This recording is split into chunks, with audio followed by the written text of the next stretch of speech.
We began our journey with Meow, who might be secret evil. I'm not sure yet though, but I'm watching them. They offered us 150 gold right out the gate, and with an early shop on the path, I decided to take them.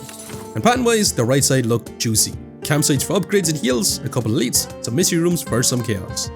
And our first stop was a hallway fight. Time to try out the new character. And honestly, I would not want to be one of these guys. The animations on the Regent are awesome looking though. But anyways, first fight goes smooth, 0 damage taken. And this is where we would get the card of the run, Kingly Kick. And at first glance, looks terrible. A 4-cost attack that only gets cheaper when you draw. But I had no idea this thing was about to become so insane. Next up was the shop, when I had my eye on this 1-cost 30 damage card, but it needed stars, and I wasn't ready to dive into that just yet. So instead I moved to strike, and picked up a glow. Draw 2, but gain a star. Then we hit a mystery room with 2 options. Add some common garbage to our deck, or take the cheese and eat 14 damage. And this cheese gives us +1 max HP after every fight. This early? Absolutely cracked, so I had to take it. Next hallway fight was 2 slugs, and when you kill one, the other gets stunned. It makes this fight a lot of fun. And we also get to see Kingly Kick in action. Okay, it kinda looks like a normal strike, but at least this card would become awesome for us. However, we managed to find yet another insane card, called Photon Cup, which draws cards and places one back at the top, meaning we could draw Kingly Kick, place it back on top, and then draw it again, reducing its cost extremely fast. And at the next campsite, of course, we upgraded Kingly Kick, and now it deals 30 damage. Perfect timing, because we were going to have to take on an elite fight, with 4 enemies around 30 HP each. The upgrade was insane, basically one-shotting each of the enemies, but the problem was we had to keep redrawing it. So we lost a ton of HP, dropping us down to 37 after that fight. And the relic we got? Absolute poo-poo for what we're trying to build. Guys, who's writing this stuff? Wait, it's still me. We even skipped a card word 2. The fight was not really worth it. Luckily we had another campsite, but this time I decided to get cheeky and upgrade Photon Cup, as we needed more draw. Next up was another mystery room. We had to remove a card, and I tried to move my freshly upgraded Photon Cup, so I had to take 3 damage to reroll that option. I got to remove and strike instead. Worth it. Tin in the deck made everything more consistent. Then it was treasure time. We got offered this relic called Gorget, or Gorget, a relic that I struggle with pronouncing, but basically gives us 4 armor plating at the start of each combat. Can't complain about that. Yeah, another campsite, just took the heal us time, another mystery room, 35 gold for 4 max HP, or upgrade a random card, which would almost certainly be a striker defense, so I had to take the max HP. But yeah, it gave us another option after that. Heal 10 for another 35 gold, and honestly, I'm prone to taking stupid damage, so I had to take that too. And then decided to move on. Towards another campsite, allowing us to upgrade Glow. This wasn't going to be a huge upgrade, wouldn't really benefit us all that much, but still decided to take it anyways. And finally a fight. After all those mystery rooms and campsite, I was itching to fight something. And we kicked the crap out of Seabunk, literally with Kingly Kick. We only played 2 cards. This fight was over too fast. The card reward given to us was Crescent Spear, which I thought had potential. And I took it, but it really wasn't meant for this deck, as I would find out later on. Then it was time for the final elite fight. Weird Fish Many-Eye Guy, or as the game likes to call him, Terry, which is just worse. And this fight was going good, really showcasing how good Kingly Kick was doing, because we could apply Vulnerable, allowing our Kingly Kick to smash for 45 damage. And at this moment we decided to let our opponents smack us a little bit. We did have to block for it, so it was going to be nice, but at 70 HP this guy gets stunned, and that's what I was counting on.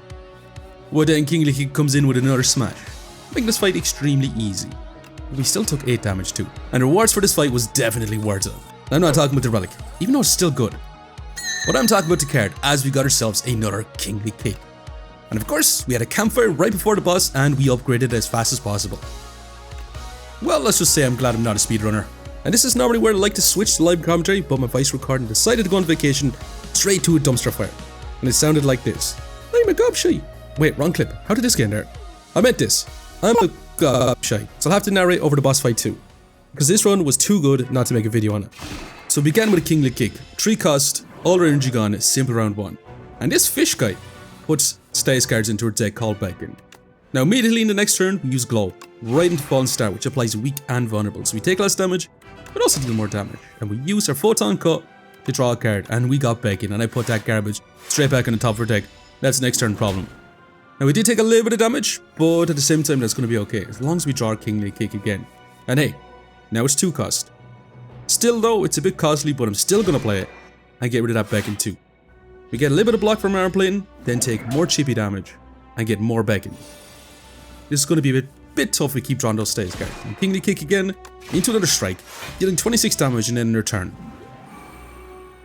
And I should mention the boss goes intangible during this fight, meaning we can't really do too much damage during this round.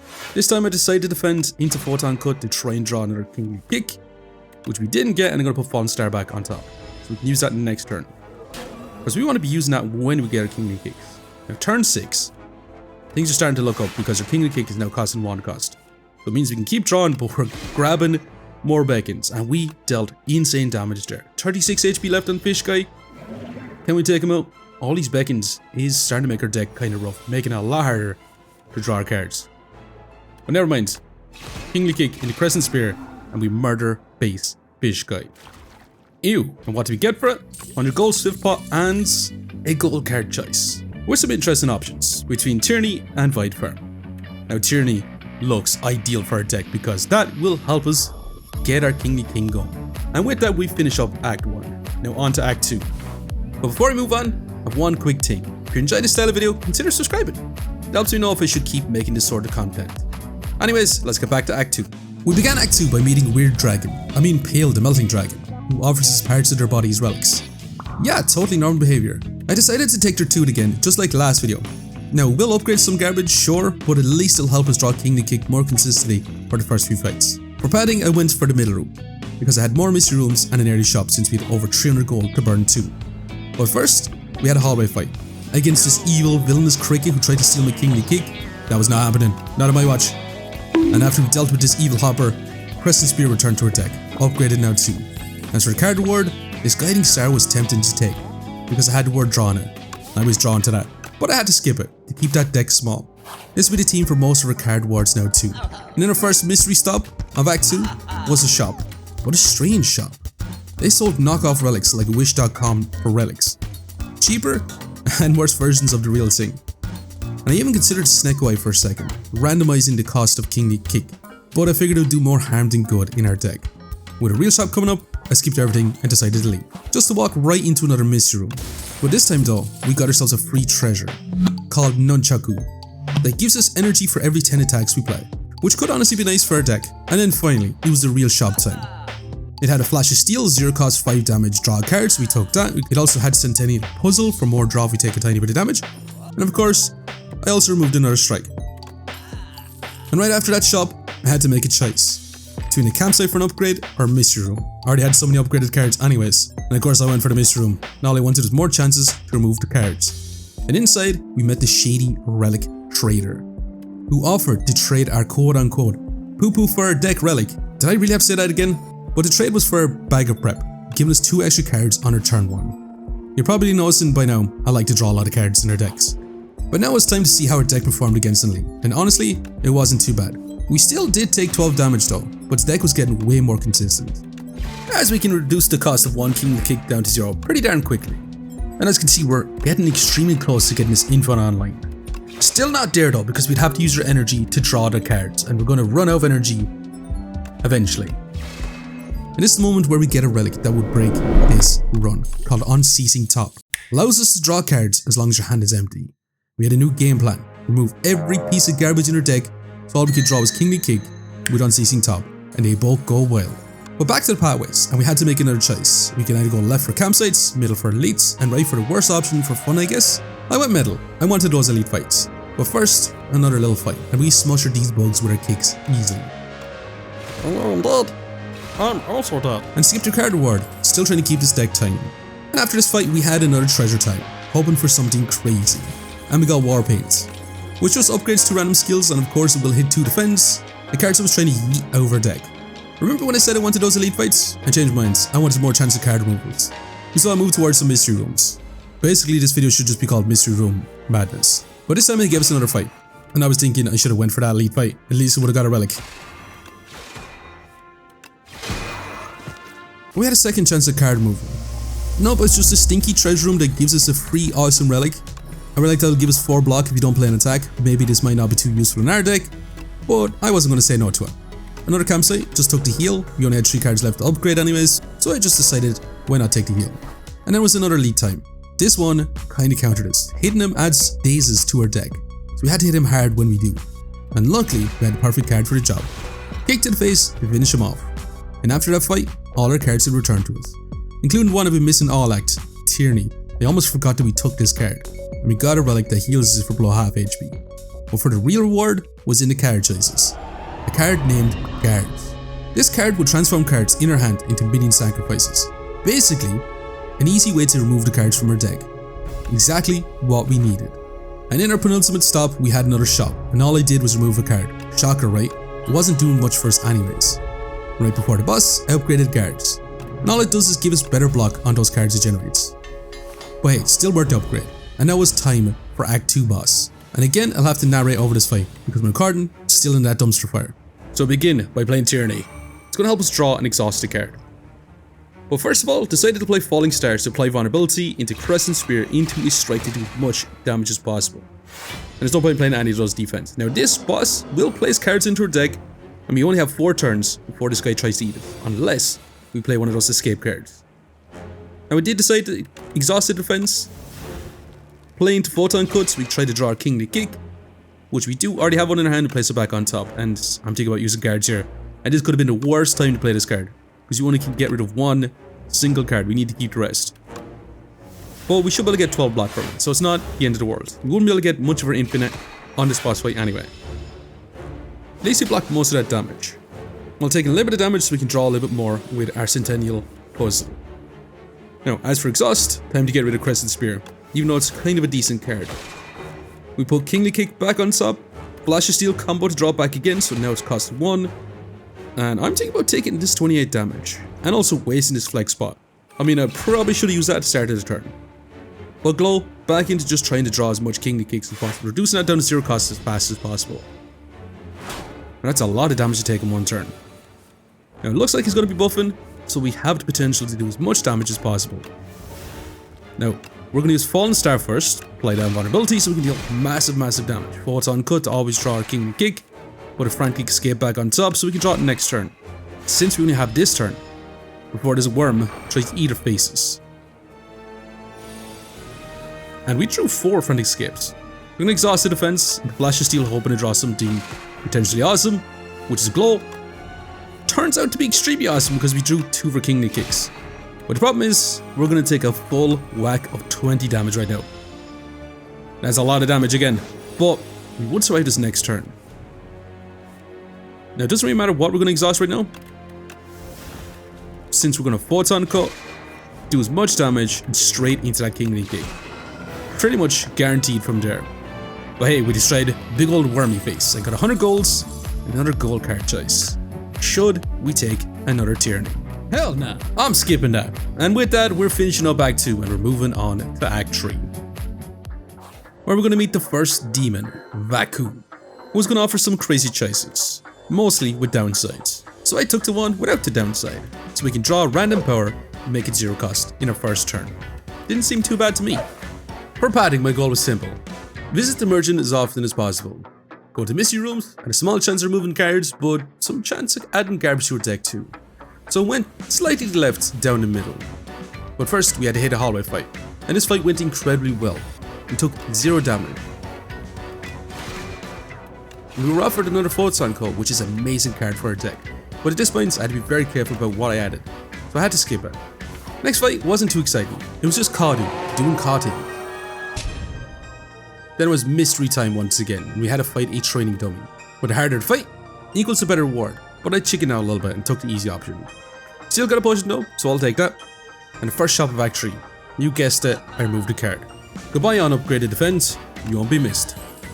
Next up, I took a turn to the left, because I wanted to finally one big ghostly eye monster thing, and that loves doing huge damage. Luckily we had guards, and this is our first real taste of the infinite deck, as it transforms all the garbage into our deck into minion sacrifices, allowing us to keep drawing with a relic Unceasing top.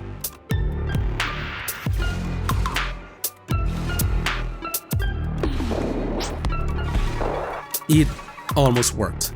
That was until we run out of energy and took a heap of damage.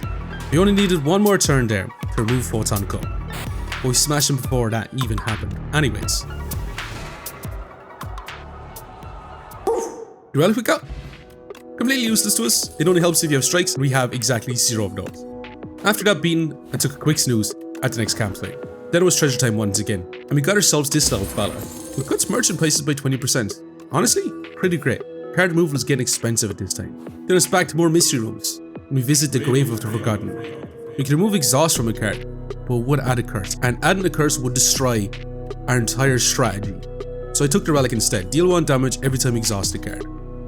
Next room, we were offered a self-help book that enchants one of our cards with damage, block, or draw. But I took the draw on the power card, because we're going to guarantee to draw this in the first round, which makes it way easier to find cards and start exhausting the cards we don't want.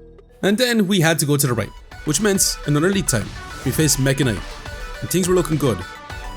We're building up our infinite turn, which honestly does take a little bit of time because we have to wait for Tyranny to remove some of our cards along with the guards card. But also having to redraw our King of Kicks a couple of times too, making them 0 cost also. Until this little fecker started putting burns into our hand, and our deck gets destroyed by stays cards, as it just completely stops Unceasing top, stopping us from drawing cards altogether. But we survived and got ourselves a sweet relic, the Strawberry, pushing our max HP over 100. Then we visited the shop for the final time, and I saw this card, Kingly Punch, and I've never been so tempted to take a card, ever. It would have been awesome, but I had to stick to the plan, and moved one final card instead. It's time to say goodbye to Crescent Spear. But we did have one last hallway fight before Act 3 boss, and this one sucked. Remember when I said status cards destroys? Well, this slimy Slimer added over 10 slime cards whenever he felt like it. I lost almost half my health in this fight. Thankfully, there was another campsite right before the boss. So, can we beat this boss? Can we finally get the infinite deck online? Let's find out. So as beginner turn, we always kind of play Tyranny first. We play it so we can draw 2 extra cards. We have 9 cards in our hand right now, making guards look kind of awesome. But I'm also thinking about using Photon Code here to draw the final 2 cards in our deck. Actually, never mind, I'm going to use Glow instead.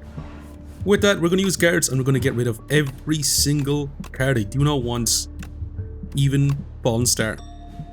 Just getting rid of all of it.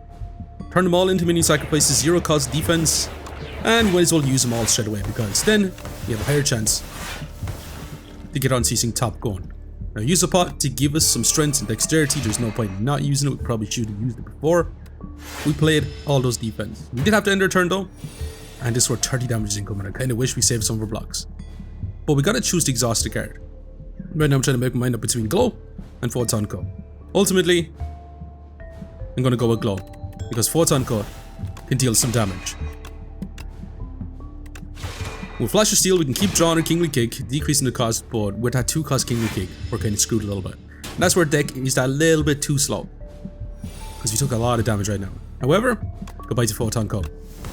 And we should have our infinite online right now, because that Kingly Kick is now going to be 0. With Unceasing top, all we have to do is draw our Kingly Kick. And here comes the Dome Maker. He's not going to even have a turn to act because he stuns, and we just keep drawing a Kingly Kick, into Kingly Kick, into Flash of Steel, into another Kingly Kick, and I'm going to keep going. Never mind. It's just a long-winded explosion of Kingly Kicks. It's non-stop kicking this guy right in the freaking nose. And here comes the last one. And that's that. We murder face dude. And with that, we finish up the run, achieving something genuinely amazing. An infinite deck with a new character, the Regent. And honestly, this run taught me not to judge a book by its cover. Kingly Kick looked terrible at first glance, but it absolutely carried this entire run. And it turned out to be amazing. And if you enjoyed this video, consider subscribing and keep a lookout for the next one. I'll see you next time.